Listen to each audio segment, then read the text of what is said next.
বিদ্যে বোঝাই বাবু মশাই চড়ি শখের বোটে, মাঝিরে কন বলতে পারিস সূর্যি কেন ওঠে, চাঁদটা কেন বাড়ে কমে, জোয়ার কেন আসে।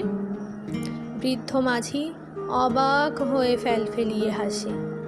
বাবু বলেন, সারা জনম মরিলি রে তুই খাটি, জ্ঞান বিনা তোর জীবনটা যে চারি আনাই মাটি। খানিক বাদে কহেন বাবু, বলতো দেখি ভেবে, নদীর ধারা কেমনে আসে পাহাড় হতে নেবে, বলতো কেন লবণ পোড়া সাগর ভরা পানি। মাঝি সে কয়, আরে মশাই অত কি আর জানি।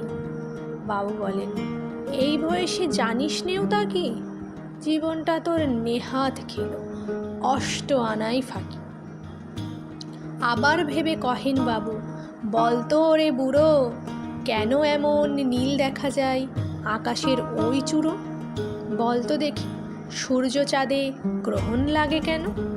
বৃদ্ধ বলে, আমায় কেন লজ্জা দেছেন হেন। বাবু বলেন, বলবো কি আর, বলবো তোরে কি তা, দেখছি এখন জীবনটা তোর 12 আনাই বৃথা। খানিক বাদে ঝড় উঠেছে, ঢেউ উঠেছে ফুলে, বাবু দেখেন নৌকোখানি ডুবলো বুঝি দুলে।